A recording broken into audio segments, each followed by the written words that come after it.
In the great city of Baghdad, during the golden age of the caliphs, there lived a wealthy merchant who had fallen upon misfortune.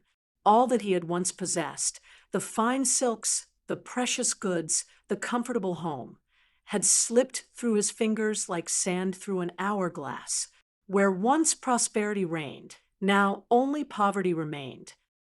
His house lay in ruins, its marble floors cracked, its fountain dry and silent, its garden overgrown with weeds.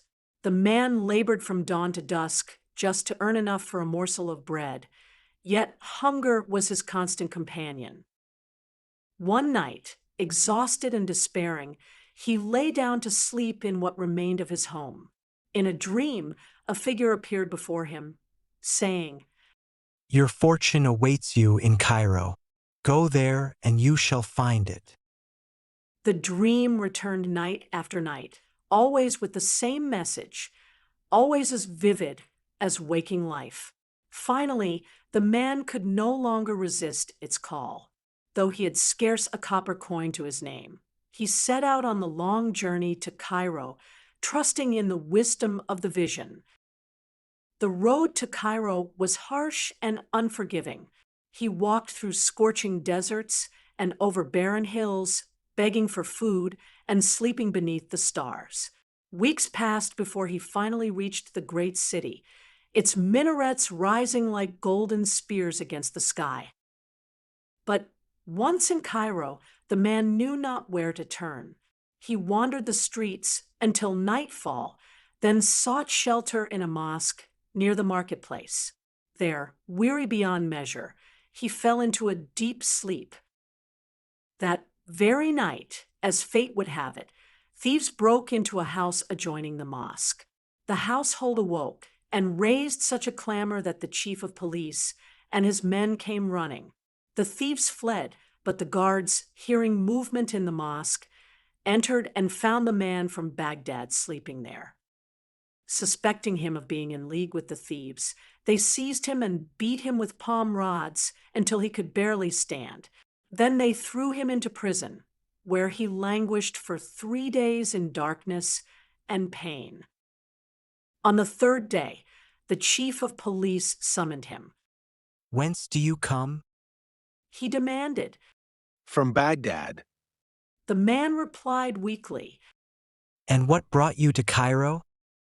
The man, seeing no advantage in deception, told the truth. I saw in a dream one who said to me, Your fortune lies in Cairo. Go there and seek it. But when I came to this city, the fortune I was promised turned out to be the beating your men gave me. The chief of police burst into laughter, his voice echoing through the chamber. O man of little wisdom, you journeyed all this way because of a dream? I myself have had a dream, not once but many times, of a house in Baghdad. In this dream, I see a ruined dwelling with a cracked marble floor and a fountain in the garden. Beneath that very fountain lies a great treasure of gold and jewels. Yet do you see me traveling to Baghdad to dig in someone's garden on the strength of a sleeping vision? He laughed again and shook his head. Dreams are but phantoms of the night, friend. Here. He pressed some silver coins into the man's hand. Take this for your journey home, and in the future, trust your waking mind, not your sleeping fancies. The man thanked him and departed as he walked through Cairo's gates and turned his steps toward Baghdad. His heart, for the first time in many weeks, felt light, for the house the chief had described was his own house, and the fountain in the garden stood where he had known it all his life. The journey home passed swiftly, though his feet carried him over the same hard roads. This time, hope was his companion instead of despair. When he reached Baghdad, he went straight to his ruined home and into the garden. There stood the fountain, dry and broken just as he had left it.